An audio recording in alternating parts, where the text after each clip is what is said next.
Be finding your favorite movie or your favorite television show and learning something new. You'll just have to listen to find out. Here is your host, Samantha Parrish. Hello there, Screenies. So you know how you have one of those films that you just have a defense for even though you shouldn't have a defense for? Apex is now one of those films.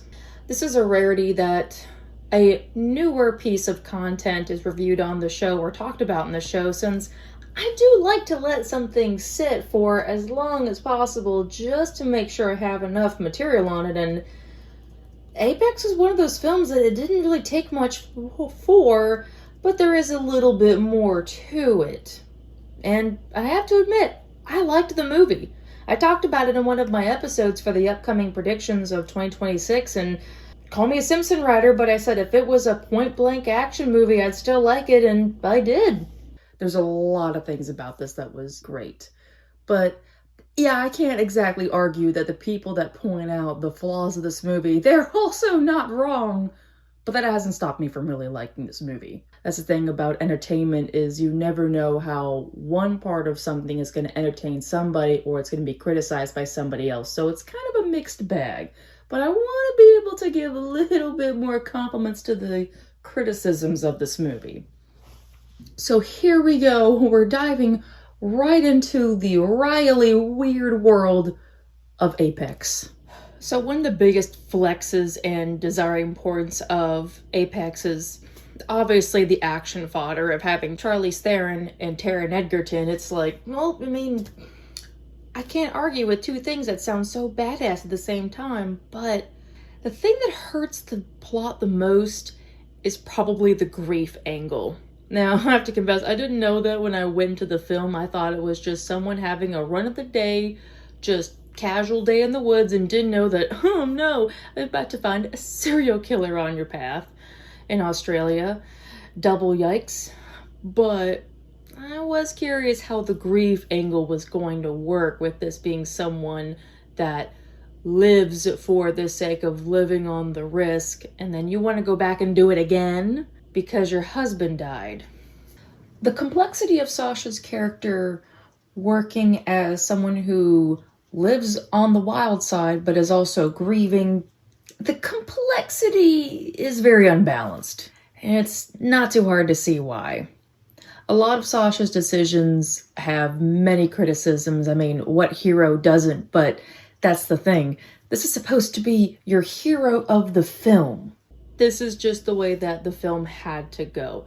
Personally, I think the film could have benefited a little bit more without the grief angle, making it weird at different parts to have to run away from a serial killer, but then ultimately still string him along because of grief. You know, I get it, people grieve in different ways, but when you give adrenaline junkie and grieving widow in the same sentence, it's like, that can go a million different ways, but the one that got executed here just kind of felt like a cheap way to get an action movie across to put some heart along. When you put certain dramatic, traumatic themes involved, sometimes it can benefit the film and sometimes it doesn't benefit the film. There's been great action films that have a trauma and a tragedy to them, but this one just didn't really work with the angle very well, especially when you see Sasha's decisions, knowing, okay, so she didn't decide this because she wasn't grieving, because there was opportunities where she could have absolutely gotten herself out of something, or something that could have benefited her more. It hurt the film a lot by having that grieving factor.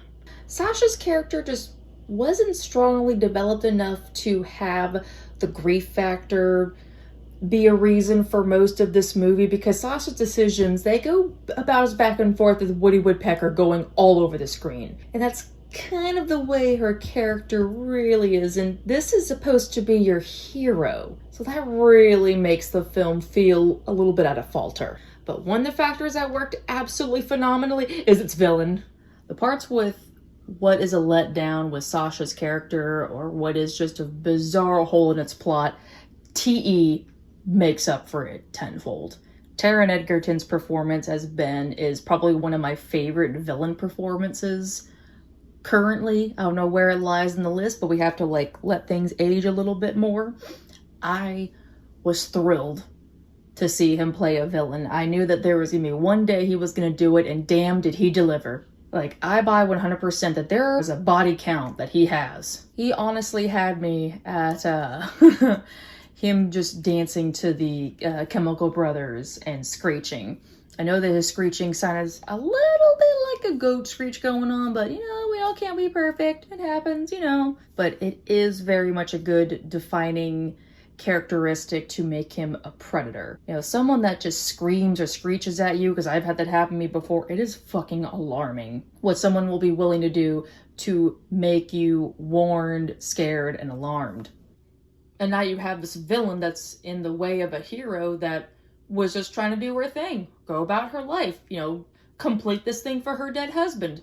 So seeing a serial killer was absolutely not on her list. The absolute shock and horror on her face, it does make that part of her story work a little bit more. To know, okay girl, how are you absolutely going to escape this chaos that has chosen you as the next contestant on Survival of the Serial Killer that no one has won? I would love to see what T.E. does as another villain in the future. This is hopefully the best of more to come. I know he's played criminals, I know he's played Eggsy, I know he's played Elton John. And that's something I have to remind myself, like, the man who played Elton John is doing this. The sentences you have to say about things. But also, I'm not supposed to be someone that roots for the villain. I'm not supposed to be someone that wants to see him succeed. But I also didn't want him to die. But I knew he had to die. I also didn't want to put his pants back on during the skinny dipping scene, but whatever, you know, my feminism. It had a hard time staying in the room anytime that Ben was on the screen, but that's okay. You know, these things do happen. Seeing for what it is, that it's a monster, but then also being like, that shit was hot. I'm terrible. I'm terrible. As much as I do love me a villain that has a point, a plot, and a purpose, I also just love a villain that I want to have a backstory for, that I don't have to have a bunch of character building for. I am just here for the one that has chosen the chaos and has chosen to be the crazy and shows why they are. Sometimes you can just deliver a villain and it does keep it engaging for a thriller. I'd have to say this is really a villain to look at a little bit more. But another part of this film that is greatly benefited, it has a great soundtrack. There's probably a whole bunch of films out there like Remember the Titans or Guardian of the Galaxy where you have a certain handful of songs that you can associate with the film. I don't know if I'm talking up too much smoke for this movie's ass, but this might be one of them. Having the features of Go by the Chemical Brothers and Nasty Boy by Trabant, Leonard Cohen, Aurora, like there's a good amount of music picks in here. And I have listened to the soundtrack on Spotify. It's like a playlist for everything. I never thought I'd have one of those playlists I'd ever say I found from a film that had a plot like this one, but you know, that's kind of how we have to find those little diamonds in the rough. But also, it is a big reason why I go back and rewatch this movie. It is like a beautiful hand in hand with having a film that, yes, does like have some weak spots, but it is worth it to go back and listen to the music of this movie. So, I'm gonna go ahead and finish getting my criticisms out of the way for this movie. And by all means, this is not really. This is kind of what makes the film a little bit sided in its reality, that there are some things you can look at and go, okay, you know, that's a fun time, but then you have to look at some of the things that built it around the fun time. It doesn't make much sense. There's so many things that can be ignored and just be excused with, oh, it's fiction, but then, you know, you just like things to make sense sometimes. Like I said earlier, Sasha is a big part of what does and doesn't work for this movie, but some of the things that still involve her decisions or things that's supposed to be about her character, it is quite strange, and most of that's from the very beginning. I've seen a lot of videos that have critiqued Apex, and my favorite has been Cinema Sins, that pointed out the whole going in the ice and the side tent makes absolutely no sense. Like, it can be done, but even people that are experienced in this would tell you, if you are in danger, don't go forward, don't just go back down. you have to make that choice. And because Sasha didn't make that choice, it is what led to her husband's death. But if they're both supposed to be that experienced, then they shouldn't be out there in the first place. And yeah, it's fiction, but you want to have at least a little bit of logic to their fiction, just so you're not having to watch two people go, okay, so you don't have common sense to not die.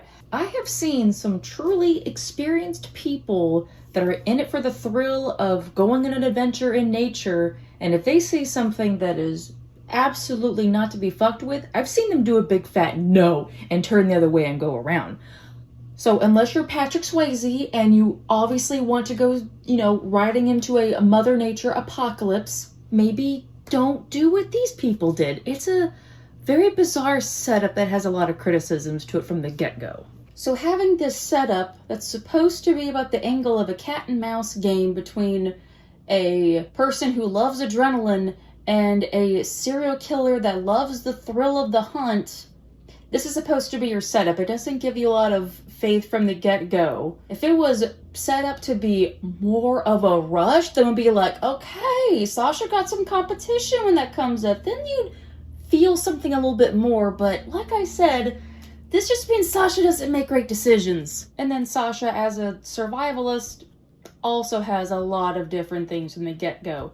Like not having a reliable GPS, not really doing basic survival instincts, not doing basic common sense. Like for someone who can do this thing as easy as breathing, there are a lot of easy mistakes that Sasha makes. But one of the biggest, probably the most ridiculous, is the bending of the rules that made for the hunt of Sasha. Even though it's my literal favorite part of the movie, I can't deny that this is kind of a bizarre part of the film that it's just displayed stupidly, even though it's acted perfectly. When Ben starts playing Go from the Chemical Brothers, he says you have until the end of the song to get as far away as you can.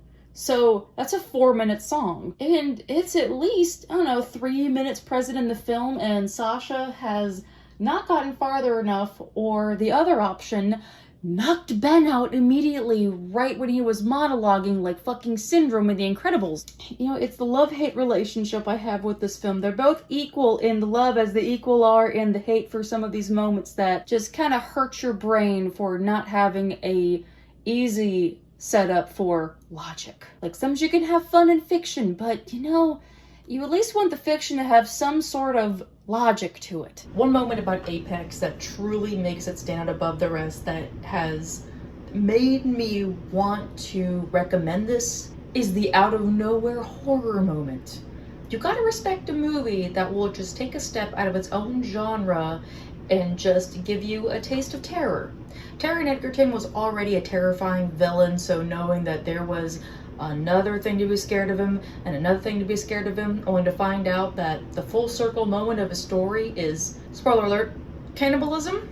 It's like, okay, all right, we have come full circle. Now we know why Sasha's in so much danger. Poor girl keeps getting herself put in danger, but we're here now.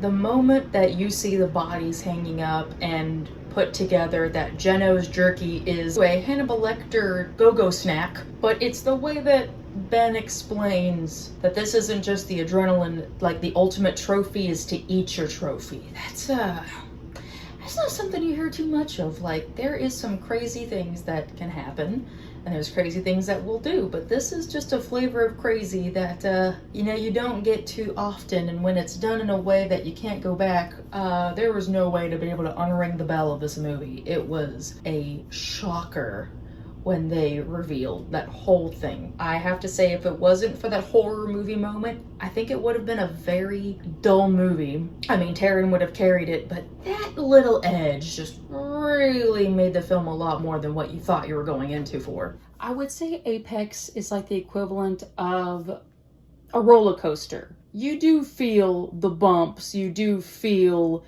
the adrenaline at points, you do feel surprises, and that's honestly why I want to keep going back on the roller coaster. Yeah, I can't ignore the many of the things that don't make sense logically, but the music was there for me.